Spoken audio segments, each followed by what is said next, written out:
ഗോപീ ഗോപന്മാർ, ഈ നവി മുംബൈ കുടുംബയിലെ അയ്യപ്പ ഭക്ത സംഗമം, അതിലെ എല്ലാവരും വളരെ ഭക്തിയോടുകൂടി സമർപ്പണ മനോഭാവത്തോടുകൂടി ഭഗവത് പാദങ്ങളിൽ സമർപ്പിച്ച് ചെയ്യുന്ന ഒരു മഹോത്സവം, അതായ ഉത്സവം എന്ന് തന്നെ പറയാം. അത് ഭഗവാൻ അറിയുന്നുണ്ട്. ആ അറിയുന്ന ആ അനുഭവങ്ങൾ ഓരോ നിമിഷവും ഉണ്ടായിക്കൊണ്ടേയിരിക്കുന്നുണ്ട് ജീവിതത്തിൽ. ഭഗവാൻ തന്ന ഏറ്റവും വലിയ സ്വത്താണ് മുംബൈയിലെ ഈ ഒരു ഈശ്വര ബന്ധം. ഇത് രക്തബന്ധത്തിൻ്റെ മക്കളാണ്. നമ്മളെല്ലാവരും ഈശ്വരൻ്റെ മക്കളാണ്, ഭഗവാന്റെ സന്തതികളാണ്. പക്ഷേ അതിൽ ചിലരൊക്കെ ഒത്തുചേരുന്നു. അത് ഭഗവാന്റെ കൃപ ഒന്നുകൊണ്ട് മാത്രം സംഭവിക്കുന്നതാണ്. ഭഗവാന്റെ കൃപ ഒന്നുകൊണ്ട് മാത്രമാണ് ഇത്തരത്തിലുള്ള ചൈതന്യം നിറഞ്ഞിരിക്കുന്ന ഓരോ ഗോപീ ഗോപന്മാർക്കും ഒത്തുചേരാൻ സാധിക്കുന്നതെന്ന് ഞാൻ മഹത്തായ പൂജ ഇവിടെ നടക്കുകയാണ്.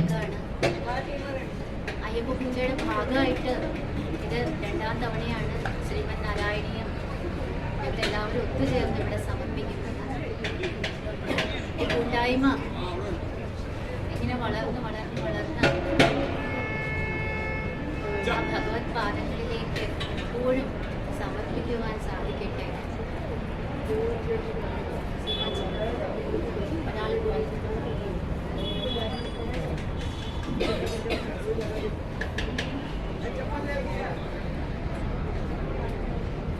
ശുഭചേച്ചി ഭക്ഷണം കഴിക്കാൻ ഒരാൾ കൂടി ഉണ്ട്. ശുഭചേച്ചി ഭക്ഷണം കഴിക്കാൻ ഭഗവാന്റെ അന്നദാനത്തിൽ ഏർപ്പെട്ടിരിക്കുന്ന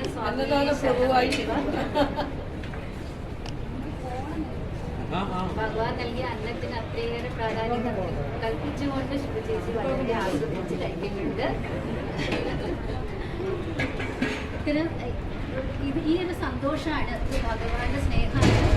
ഈ സന്തോഷം എപ്പോഴും നിലനിൽക്കട്ടെ എന്നാണ് എപ്പോഴും ഒരു ഞങ്ങളുടെ പഠന ക്ലാസ്സുകളിൽ എപ്പോഴും സംസാരിക്കുന്ന ഒരു വിഷയം ഇത് തന്നെയാണ്. സഹജീവികളോടുള്ള സ്നേഹം, അതിനപ്പുറം അതാണ് ഭക്തി എന്ന് പറയുന്നത്. ഭക്തി എന്ന് പറയുന്നത് ചുറ്റുമുള്ളവരെ സ്നേഹിക്കുക, ഒരു ആഗ്രഹവുമില്ലാതെ നിഷ്കാമമായി പരിഗണിച്ചുകൊണ്ട് സർവ്വതിനെയും സ്നേഹിക്കുന്നു. ആ സ്നേഹം മുന്നോട്ട് കൊണ്ടുപോകുവാൻ ഈ ഗോപന്മാർക്ക് എല്ലാവർക്കും എപ്പോഴും സാധിക്കും. തീർച്ചയാണ് ഇതിൻ്റെ സാരഥികളായിട്ടുള്ള എല്ലാവരും, പ്രിയപ്പെട്ട ജ്യേഷ്ഠതുല്യരായ അച്ഛനും അമ്മയ്ക്കും തുല്യരായിട്ടുള്ള എല്ലാവരും, പ്രിയപ്പെട്ട ചേച്ചിമാർ, സഹോദരി തുല്യരെ എല്ലാവർക്കും ഇവരെ ഒന്ന് കാണാനും അടുത്ത് കണ്ട് ആ ഒരു സ്നേഹം, ആ പരമമായ ആനന്ദം ഒന്ന് മനസ്സിലാക്കാനാണ് ഇവിടേക്ക് ഓടി വന്നത്. ആ സ്നേഹം ഇന്നും അനുഭവിക്കാൻ കഴിയും. മനുഷ്യരാണ്, ചെയ്യുന്ന കർമ്മങ്ങളിൽ ധാരാളം പിഴവുകൾ ഉണ്ടാകും, തെറ്റുകളുണ്ടാകും. തെറ്റുകളിലൂടെയും നമ്മൾ പഠിച്ച് മുന്നോട്ട് പോകും.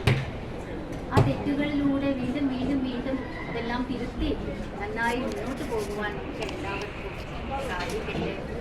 അതിനുള്ള കൃപ, കരുണ ഭഗവാൻ എല്ലാവർക്കും നൽകട്ടെ എന്ന് ആ പരമാത്മാ പാദങ്ങളിൽ സമർപ്പിച്ചുകൊണ്ട് ജയ് ശ്രീ രാധേ കൃഷ്ണ.